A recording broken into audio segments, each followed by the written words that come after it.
Loan নিয়েছে আমি, আমার নিজের তো না, তুমি আমার বউ নিয়েছো কেন? যতই যাই হয়ে যাক, এখন আমার কি মনে পড়তেছে বলেন তো ভাবি, তোমার জামাই যদি কিস্তি না দেয় তবে কেমন হতো তুমি বলো তো। তুমিই বলো।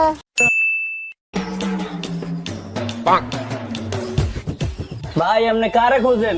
ভাই এই দোকান বন্ধ কেন? এই দোকানের মালিক কই? হ্যাঁ, এই দোকানের মালিক খোঁজেন কিসের জন্য? ভাই আমি সমিতির লোক, টাকা নিতে আসছি ওনার থেকে। হ্যাঁ, টাকা নিতেছেন মিয়া? আজকে তো আর বরে সকালে 3বার পিটিয়েছে মিয়া।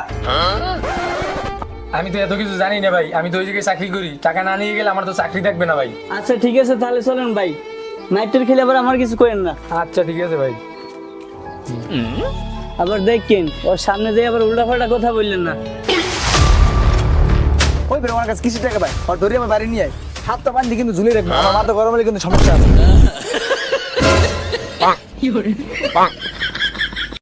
ওই দিন তুই ওর জন্য সুপারিশ করতে আইছিলি, কেমন বিরিয়ানি পিটিয়েছিলাম তোর কি মনে আছে? ওই জিনিসটা মাথা রাখিস।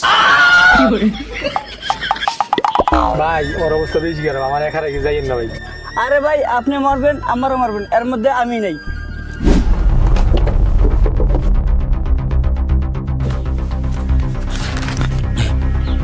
কিরে মিয়া, কি অবস্থা? তুমি দিয়ে একটা কিস্তিও ঠিকভাবে তুলতে পারো না। স্যার এইখানে আমার দোষ কি বলেন?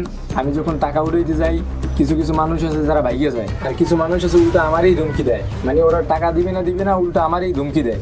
এখন এইখানে আমি কি করব বলেন? লোকগুলোর বিষয়ে যাচাই বাছাই না করে আমাকে তথ্য দিয়েছো কেন?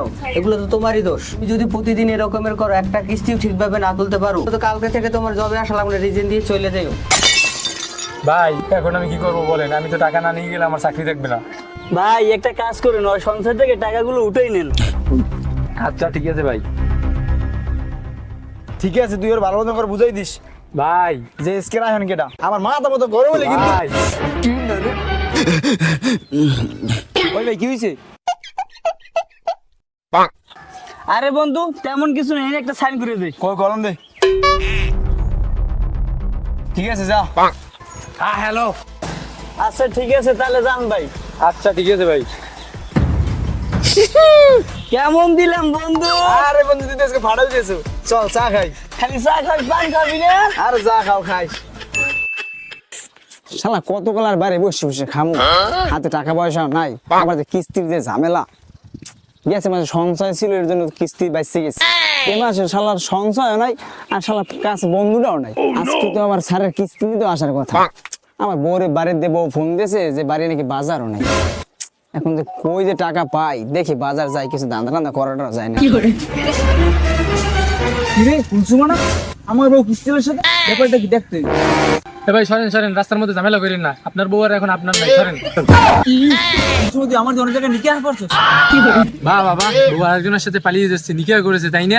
বলছিলাম যখন লোনের টাকাগুলো ছাপ দিয়ে গুনে নিয়েছিলেন তখন তোর বাড়ি এসে দিয়ে যেতে হয় নাই, এখন দৈনিক বাড়ি আসতে হয় টাকা নিতে। কে লোনের টাকাগুলো পাঠানো যায় না? দৈনিক বাড়ি এসে কি আপনার বউর চেহারা দেখে ধীরে ধীরে পানি খাবো নাকি? তার সাথে একটা কাজ করে অফিসে নিয়ে যেতে আসি, ওই জায়গায় বসে ডেলি দেখবো অনেক। লোন নিয়েছে আমি, আমার নিজের তো না, তুমি আমার বউ নিয়েছো কেন? বা ছবিতে কার ছিল স্টামে, তারপর স্টাম সাইজের ছবি, তারপর পাসপোর্ট সাইজের ছবি, এগুলো আমি ভাবির মুখ দেখিয়ে দিছিলাম তোমারে। কিস্তির টাকাটা আমি দিয়ে মনে, আপনি আমার বউটার ধুয়ে মানিজ্যদের ব্যাপার, আপনি কিছু বোঝেন না ভাই। তোমার মা নিজে দুই তো আমি পানি খাবো না, কিস্তির টাকা পরিশোধ করবা, তারপর তোমার বউ অফিসে এসে তুমি নিয়ে যাই। এখন সরো সরো সরো। ভাবি তুমি শক্ত করে ধরো তো। কি ধরতে বলবো?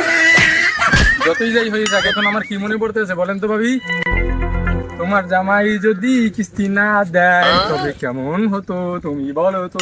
তুমিই বলো। ও আমি বলবো। ला भोसड़ी के बेटे बेटे अरे बेटा मौज कर दी हाँ मौज कर दी वाह बेटे